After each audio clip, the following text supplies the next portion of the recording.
Well, this is the scene in my shop. I'm about halfway through the process of building a couple of queen-sized bed frames, and I decided I should make a video about the process. Well, the process went like this. I started with some rough lumber, about 1.25 inches thick. I used my jointer, table saw and thickness planer to true up the wood. I made the boards straight, and I glued them together. You can see here is a headboard. By the way, my thickness planer is 20 inches wide, so I made a headboard that would fit through the thickness planer. To make the legs, I of course had to glue some pieces together. There's 2 legs. You can see the mortises that have been routed into them. Well, I should start at the beginning. And the way to design a bed frame is to first go down to the furniture store and find out exactly the size of a mattress. Well, I did that. The mattress that I'm going to be using is exactly 60 inches by 80 inches, and I planned my layout so that, taking into account the overhang where the rail meets the post, I will have 1.5 inches of space lengthwise and 1/2 inch sideways. So that's the basic outline. Then I figured out the heights. I know that my mattress is going to be, well, I want it to be 22 inches above the floor, and the mattress that I plan to buy is about 12, maybe 13 inches thick. So I decided if the top of my mattress is going to be at 22 inches, and where do I want the rail to be and the supports for the mattress and so on. So I made my plan, then I made a cutting list, and then, as I said, I cut out all the pieces and trued them up, and I'm in the process of making the joints right now, and I should make a comment about that. You see, I have a moisture meter right here. I checked my wood, and it's not quite as dry as I would like. If that board shrinks very much in width, I might have a problem. So my solution is this. Well, I drew lines showing exactly where the headboard will meet the post, and then I made my mortise stop about 1/2 inch below the top of the board. So if the board shrinks, then I won't be left with a gap where that mortise is. I'll have this wood, and I'm sure it's not going to shrink 1/2 inch. But I left that little gap right there, and then when I made the mortise, maybe I should walk back down there again. You can see I cut this corner out of the mortise, or out of the tenon, I should say. And so that tenon will fit into the mortise that we're just looking at. What else can I say? You have to think a lot when you're designing things, get the proportions right and so on. I made a big king-size bed, and my wife didn't like the size of the post. She says 3 inches by 3 inches is too big. So what I did is I made my posts 3 inches by 2.5 inches. And I think when I round round them with the router bit, they'll look good. There are 2 boards, which are pieces of wood which have been glued together, and they will be the footboards. I think that's all I had to say in here, so I'll stop talking and get working.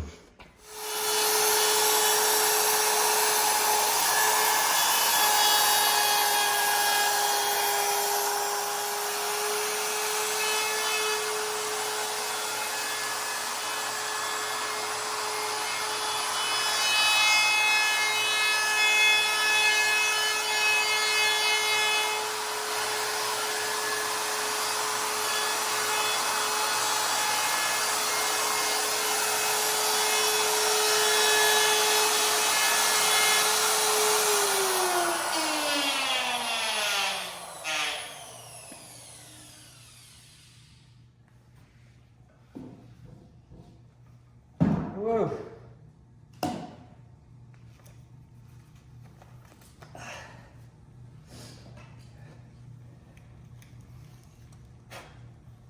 Well, you can see what I've been doing.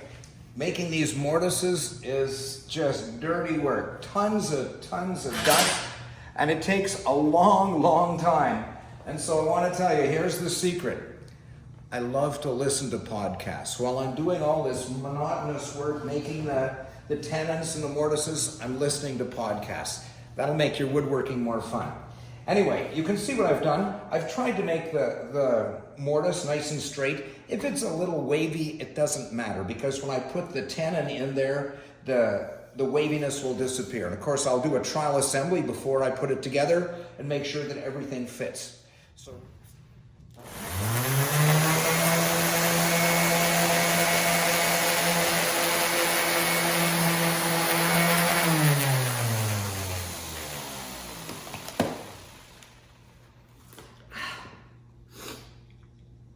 Well, I have a good jointer, a good helical head thickness planer, but still there's tiny ripples in the wood that have to be removed with sanding. I'm using 180 grit on everything, all of the boards before I assemble them. Once they're assembled, I'll go over it again with 220. It's not fun, it's dirty, but this is what makes it enjoyable. I've been listening to Dinesh D'Souza. Love those podcasts. Go to Spotify. Well, do you see it? Do you see the sweat on my face? It's not hot in this room, but I have been working, really working, because I made those mortise and tenon joints a little bit snug. I'll flip this camera around and show you what I'm talking about. I had to work to get everything just right. You see there's a pipe wrench there. That's because as I was twisting on the handle, the pipe started to twist, and so I had to hold it with the pipe wrench as I tightened with the other. Anyway, all the joints came together as snug and tight as possible. It's perfectly square, and I think it's time to move on to making the headboard. Well, there you have it. I've got clamps on the bottom, clamps on the top, and that's because the posts tend to twist a little bit. I think that every clamp is not 90 degrees, and when you put a lot of pressure on it, you can see it bends, and so it tends to make the joint go crooked. So that's why I've got clamps on the bottom and on the top. Anyway, my headboard is glued together. I know that it's dead square. I've got a nice tight fit at all the joints. I think I know what I'm doing, because over here, you can see I finished the footboard part, and it looks just fine. Of course, I'll have to sand it and so on, but it's turning out great. This thing is called a bed bolt, and I'm going to use it to connect the rails. They're going to stand up here, kind of like that. The bed bolt is going to go, well, actually, the rail is on the other side, and the bed bolt is going to go through this leg, and it's going to go into the rail. So I very carefully measured and located the position of the hole. I'm going to have to drill a hole big enough so that this washer will fit down inside the hole, and then I'll put a socket from a socket wrench on it to tighten it. Well, the rail that's going to go on the other side of this, okay, is right here. So I've got rails, actually I've got 4 of them because I'm making 2 bed frames, and I very carefully drawn lines, marked the center, and I know exactly where this little brass piece is going to be. So I'm going to be drilling a hole right here, and that brass piece is going to sit in that hole, and this 3/8 bolt, the bed bolt, is going to go through there. And of course the post is going to be out here. So that's what I'm about to do. I've made my measurements very carefully. When I drill this hole, I'm just going to take my cordless drill, because I can't put this thing under the drill press, and I'm going to line it up like this. I'm going to hold it, and I can see that it's aligned with this, and my cameraman is going to put down the cameraman. He's going to be over there and make sure that I'm not going up or down. I'll drill a small hole, then a slightly bigger, and finally one that's just faintly above 3/8 of an inch, so the bolt will fit in nicely. So I'm going to get started. Well, here's what the holes look like. I've drilled them, and you can see how it's going to go together. In fact, you can see even better what it's going to look like, because over here I have a bolt in place.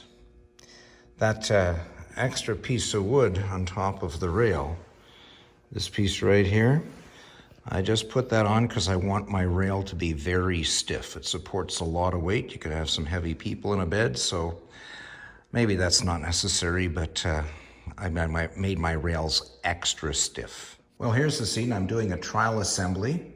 You can see down here that I've been using a socket wrench to put the bolt in, that black thing on the side is a knee pad. I like to kneel down on some foam. It helps the old knees. And this little gold-colored hunk of metal is going to cover the hole where the bolt goes in. And you can see I have one rail in place. The black duct tape there is just to keep it from flopping around while I was putting the bolt in. And I'll just go down here. And you can see that the bolt is in place. And I don't think I have to finish assembling this part, but now I'm going to cut the plywood that's going to sit on that ledge. Okay, I want to talk about how to finish the beds, the bed frame. The first bed I finished with a product called urethane. I've been using urethane for pretty much all of my life. Put many coats on, sand between the coats. Difficult to get that perfect finish. I've been using a product called Osmo on my wood lathe when I'm finishing bowls, and I get a very nice finish on my wooden bowls. No ridges, just a gentle sheen. It's food safe, water resistant, scratch resistant. It's a very hard product. It says on here it's used for hardwood floors. This Osmo is different than other wood finishes that you might be accustomed to. It's a mixture of an oil which dries and a wax, a very hard wax. So it's not an oil product, not a petroleum product. It's made from natural products, not sunflower oil, I think it's safflower, it doesn't matter what it is. But the fact is it's made of natural products and it is easy to use. It gives a durable finish with a gentle sheen. Well, I've got a satin finish on this, but I want to talk about how to apply it right now. Well, actually, before I start talking about how, let's look at what I've done so far. Over here, I have the rails, the sideboards. There's 2 coats on here. I don't know if you can see from your angle. There's a gentle sheen to the wood, but as I feel it with my hand, it's a little bit rough. It's not quite as smooth as I would like, and I think it matters that it feels smooth. So over here on the headboard, I've sanded it with 320 grit sandpaper and then wiped off the dust, and it looks very good, but it's still only got 2 coats. I think I'm going to get an even better finish on this with the method I'm about to describe. So I'm going to start over here. You know, when I read on the can that this was a wax finish, I thought, well, I won't be able to sand it because the wax is going to clog up the sandpaper. Well, no, not at all. This is my 320 grit. I've already sanded all of the headboard and the rails with it. So it actually feels pretty good, but I'm just going over it again. And it takes no time at all to make it just feel silky smooth. And you can see there's a little bit of the dust on the sandpaper. All that I do is I take my compressed air, and you can see it didn't clog up the sandpaper. I could just keep using that sandpaper for a long time. So I'll finish sanding that off, and then I'm going to show you how to apply it. There's a real trick to the application, so stay tuned. Okay, I want to talk about exactly how to apply the Osmo. I forgot to mention something about it. It seems to be expensive. This little can costs $70 Canadian, so that's a lot of money, but it takes very, very little of the product to give a good finish. Like I've put 2 coats on everything, on all of the bread frame, and I used maybe 1 inch out of the can. So it doesn't take much to get a good finish. So on this part of the bed frame, I've already sanded it lightly. I've wiped off the dust with a microfiber cloth.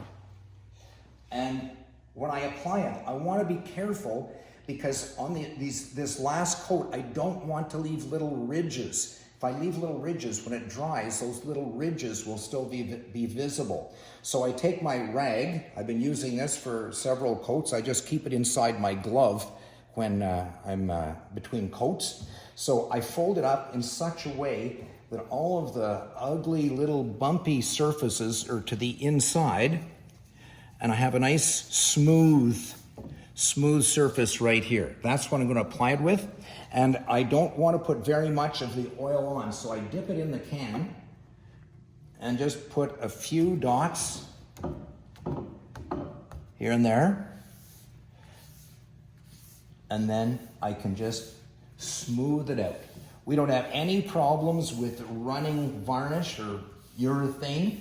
We just wipe it on and wipe it on as smooth as possible with no ridges, and we will get a beautiful finish.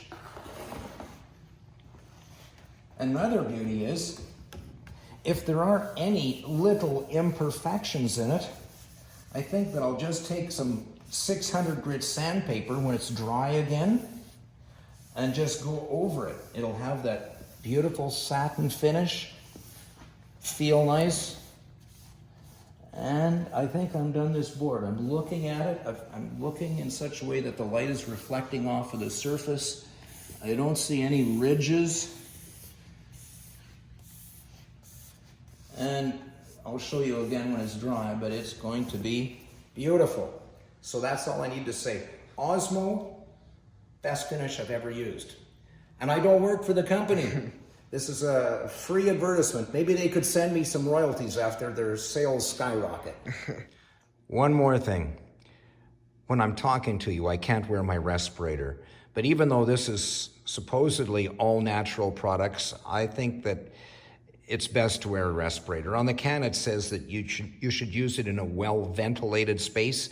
I think they have some chemical additives that might not be good for you, so I suggest that you wear a respirator or apply Osmo outdoors or where there's a lot of fresh air. Well, I'm going to show you some of the beds that I've made. This is the first one that was in the video that I was making. It has a polyurethane finish on it, and this is the cleanest this room has been in months. And this is the bed that is the same as the one in my daughter's room, but this one is the one finished with Osmo. I'll get closer. I think the proportions are very nice. The size of the post is good, but the best thing about it is this finish. And I can't really convey very well in this video, but it is as smooth and solid and durable and beautiful as it could possibly be. Oh, one more thing. If you've learned anything from this video and you'd like to express your appreciation, don't send money. How about reading my book? Why not? It's available on Amazon. And while you're at it, how about clicking like? Thank you.